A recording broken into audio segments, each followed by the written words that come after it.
If you're not going to work, then get out. I'm sick and tired of having to support a woman like you." Hearing my husband, Dan, say this, I heard something inside me snap. Why do I have to put up with a person like him? To a man who makes fun and looks down on people just so that he could feel superior.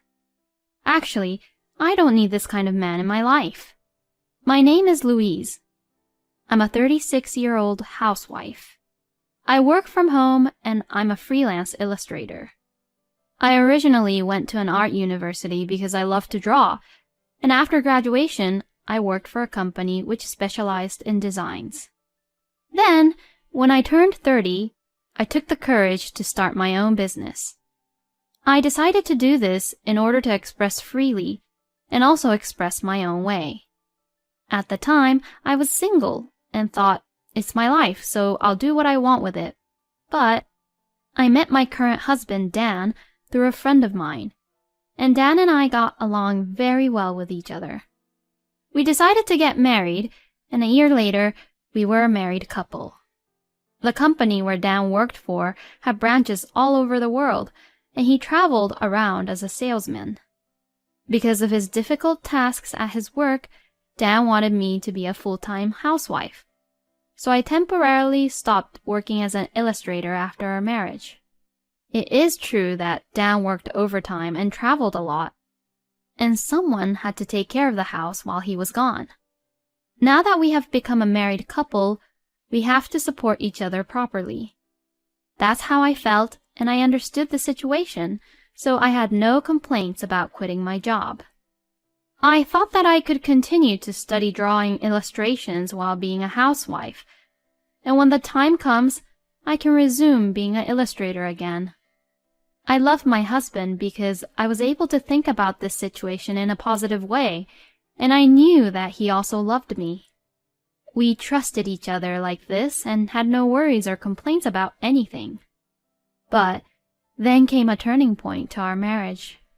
Dan was officially assigned to a new sales office, and it was also decided that he was put in charge as the general manager for the new office. So he got a promotion at work. This also meant that he wouldn't be transferred frequently, and we would need to settle down in the new city. We can finally live a settled life. We had always been moving to new places in less than a year because he got transferred frequently, and we were both getting tired of living in an unfamiliar place and moving around so much. But now, we could finally settle down and live in the city, and we were both happy. Until now, I have been too busy to think of anything else but supporting Dan. But from now on, that wouldn't be the case. I might even be able to work again. Unfortunately, though, it didn't work out that way. After the transfer, Dan was busy taking over and setting up the new branch office, and he had a very busy schedule at work. On top of that, a problem occurred. The rent fee at the new location was higher than we had expected. It wasn't impossible for us to live on Dan's salary alone, but we were barely making ends meet. And Dan's company didn't provide any rent allowance as one of the benefits, so we had to pay out of our own savings. If I think about the future, I wanted to make savings. But if it's like this, I won't be even able to make any savings because most of Dan's salary would end up being used for just our living expenses. I thought about using our savings to make ends meet in case of emergency, but it seems like I can't even do that. I asked Dan if I could work, keeping in mind that I'd make sure to do the house chores properly. But he looked at me with a difficult expression on his face. What came out of his mouth was, "I'll give you permission, but you have to make sure to take care of the house." Although I felt a little weird and uncomfortable with the way he said this, I had supported Dan as a housewife all this time. I was also sure that Dan must have been anxious about the change in lifestyle with a new environment. That's what I thought to myself and decided not to worry about it. I could finally work doing what I love. I was so happy to be working again, after several years. However, Dan gradually began to be strange towards me. "Hey, what is this dish?" "What do you mean? It's just pork chops with simmered vegetables and mashed potatoes." "What a rubbish. You're always at home, but how dare you slack off with your cooking?" Dan began to criticize me with the meals I made. He never used to say such things before. "I won't be able to get any energy from eating crappy food like this." "That's not true. Carrots, Brussels sprouts, and potatoes were very cheap today, so I just made some simmered vegetables and mashed potatoes as a side dish." "And you like pork chops, don't you?" I said so without thinking. "What the hell? Are you trying to say that my salary is low?" Dan's sudden loud voice made me shrink instantly. I didn't mean it that way at all, but how could he think that way? I was just shocked at Dan's anger. "How hard do you think I've been working to provide for you? I've just been promoted, so don't do anything to irritate me like this." I tried to catch my breath to argue back, but I stopped myself after thinking for a moment. Dan is probably going through the most difficult time of his life right now. He's stressed and is pressured about being in charge at work and the responsibility of having to protect the family. "I'm sorry," I apologized. "My husband is probably just very tired." I tried to think it that way. But even after that, Dan's horrible attitude continued. "Hey! It looks like you're not cleaning the bathroom properly. You don't have the shirt ready that I'm supposed to wear today. You better brush my shoes." Dan had never been like that before we moved into the new place, so what was wrong with him? Dan is constantly yelling at me. And day by day, I began to doubt my husband. Balancing housework and my work was more difficult than I had expected. I wanted to work a lot more in between housework, but if I tried to do it perfectly to meet Dan's satisfaction, I would end up spending the whole day just doing the housework. If I tried my best to complete work to my client's requested deadline, the time I had between house chores would never be enough. Now that I've started working, I was wondering if you could do some of the house chores too. I suggested this to Dan. But Dan says this: "You're ignoring all the housework because you're doing your stupid job. So quit that stupid job then. Just because you get to work from home, don't you dare get carried away. It's not like you even make a lot of money from it. You're just a housewife, but you think you're so superior." It became common for Dan to yell at me like that for being a housewife. According to Dan, I'm a full-time housewife, even if I'm always at home working. What a selfish way of thinking. I couldn't understand him anymore. It's true that I don't make much money, but that's because Dan keeps getting in the way, and that's why I couldn't get more work done.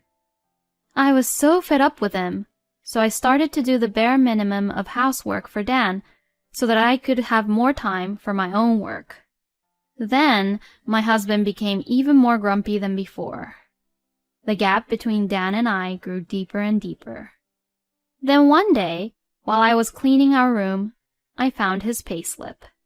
He's so sloppy, leaving it out here like that.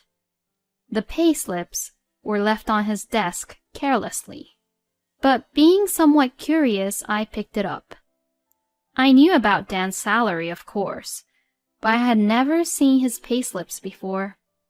Being curious, I looked at the payslip and was shocked. When I checked his salary amount on the payslip, it was only about half of what I had been told. What's going on? I had been receiving monthly living expenses and rent from Dan, and the remainder was being used for his own personal use. Seeing his payslip is not enough, so where on earth does Dan get the missing money from? How is it possible that his salary could be so low when he had been promoted in the first place? From when was it? I looked for other payslips, but couldn't find any other payslips before his promotion.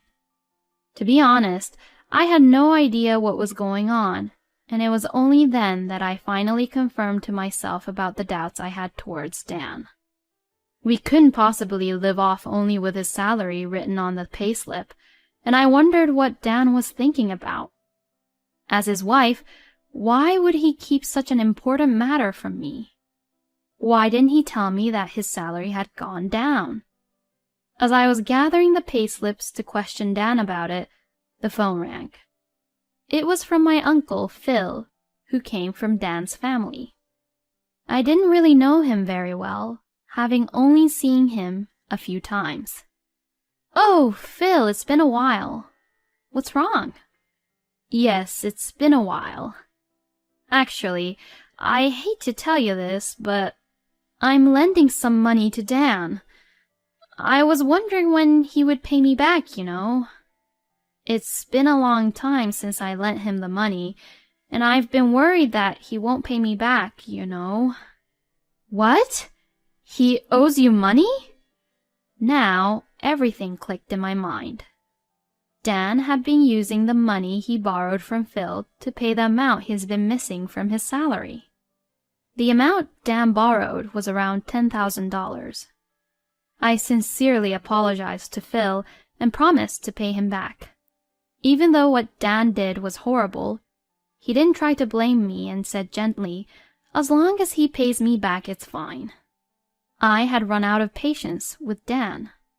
That night, I didn't tell Dan about his debt or that I had seen his payslip. But I felt anger towards Dan rising in me. He had been looking down on me about being a housewife and making me do a lot of house chores and even interrupting me from doing any remote work all this time. That day, Dan still kept on being verbally abusive. "When will you learn to do proper housework? The meal isn't even tasty. The living room is dirty. What the hell have you been doing at home? Were you working at your crappy job again? It's really easy being a housewife, isn't it? Don't you realize that what you're saying is contradictory? I'm cooking and cleaning as much as you, aren't I? If you're not happy, then you do it. You've been coming home on time lately, so you can do it, can't you?" When I argued back, Dan slammed the desk. "Since when did you become so bossy? Don't you dare get carried away like this. Who do you think even provides for you anyway?" I argued back. "What's so bossy about it? I'm doing my part. So what about you?" I glared at Dan as I argued back. I don't have to put up with a person like him anymore. I don't care what he says. I don't care what happens anymore. With that thought in mind, I argued. But Dan doesn't try to back down. "You don't even take care of the house properly, and all you do at home is pretend to work. Why don't you start by earning some proper money?" I thought that should have been my line, but I kept my mouth shut. I should have never married you. You're eating up all my money here. You're always saying we don't have money, so why don't you earn it? If you won't work, then get out. I'm sick and tired of having to support a woman like you." My husband looks at me satisfied, as if he had won the fight. The look of superiority on his face gave me the chills. He must have thought I would apologize to him then. But then I said this. "Fine, I understand. I'll leave." As if I had been waiting for him to say that, I took my luggage I had already packed and prepared to leave the house. You can't do anything on your own anyway." "What makes you think that?" I looked at Dan coldly. "And by the way, I'll leave this here too. I've already filled out my section." I slammed the divorce papers I had gotten from the city office during the day onto the table. I guess he didn't expect me to leave with the divorce papers behind. My husband was speechless and looked shocked. "Well, that's that. So fill them out and submit them ASAP, okay?" After saying this, I left the house and headed for my parents' house. I had already told my parents about this, and they welcomed me with open arms. The fact that Dan's attitude suddenly changed. The fact that the amount of the payslip was much lower than I had been told. And the fact that Dan was in debt. When my parents heard this story, they urged me to divorce a person like Dan immediately. Of course, I intended to do so. But would Dan even sign the divorce papers for me? My father told me that if Dan won't agree with the divorce, he would refer me to a lawyer. I thanked him for his reassuring words and hoped for a divorce settlement as soon as possible. And about a week after I left home, Dan came over to visit me at my parents' house. "Did you sign the divorce papers?" "I'm sorry, I'm only asking if you signed them or not. Please, don't divorce me," Dan pleaded at the front door. I was a little perplexed by the complete change in his attitude, which I didn't really expect coming from an arrogant person. My parents looked at Dan suspiciously, but I decided that we should talk about it anyway, so I brought him into the house. Actually, I wasn't even promoted at work. Dan's promotion was a complete lie. In fact, he was transferred to a branch office because of demotion, which was why his salary got low. It seems that Dan had always been the type of person who couldn't do his job very well. I had noticed that he was somewhat inept at his work, but I had never imagined that he would be transferred to a new position because of a demotion. He said that all the transfers he had been through were the result of being passed around from one department to another because he was so bad at his job. And what he ended up with was a small position at a branch office. Supposedly, it's almost impossible to get any promotion from there. Dan, who is too proud of himself, couldn't talk to me about these things and ended up faking it as a promotion. Having lost his position at the company, Dan, who had no other source of support but only from his home, began to maintain his pride by acting arrogant, looking down on me, and being superior by verbally abusing me. I thought that I was a great husband just because I got to support you as my housewife. Dan was disturbing my work and making fun of me in order to maintain his pride. I understand everything now that you're gone.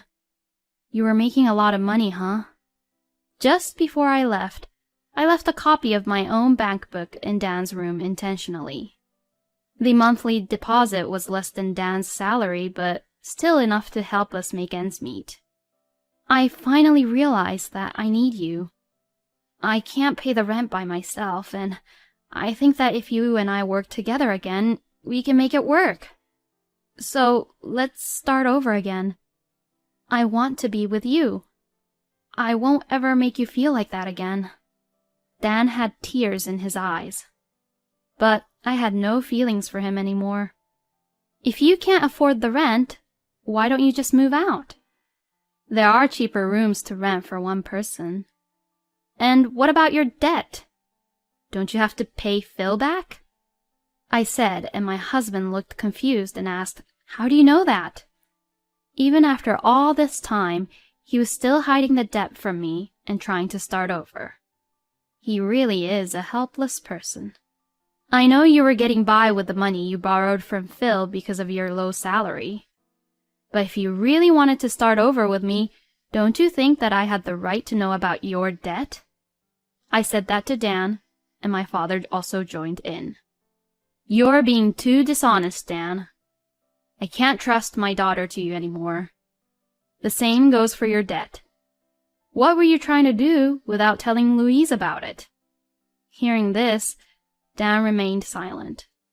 So I continued. If you don't agree to the divorce, I'm going to lawyer up. Your verbal abuse, everything that you've said to me, will be a perfect evidence for me to get a divorce from you. I also have proof, so be prepared.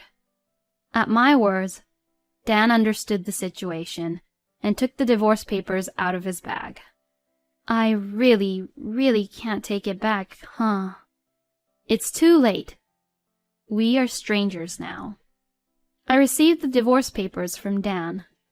We didn't have much common property, and we always split our savings. We also moved out of the room we were living in, and it seems like Dan resigned from his job. The rumor of divorce spread at the company, and it became even more difficult for him to work there. Dan has been steadily paying off his debt to Phil while working a part-time job. After the divorce, Dan contacted me several times. I still want to start over with you. Since we divorced, nothing is going well at all. I realized that you were the only one who was on my side. Hey, it's not too late now. All the requests to get back together from Dan gave me the chills, so I changed my phone number. If Dan had put aside his pride and everything else and told me the truth at that time, we might have tried to start over together. But it was too late. I won't ever forgive his verbal abuse towards me, and the affection I had for him is long gone. I'm glad I left him. After that, I resumed my work as an illustrator. I'm very busy, but I'm enjoying every day. Now that I'm finally free, I have a bright future ahead of me. My work is like my lover now. I never thought that the courage and decision I made at that time would change my life so drastically. You only live once. It's much better to live each day happily without any regrets. I thought to myself this as I took my eyes off of the monitor screen I was working on and looked out the window.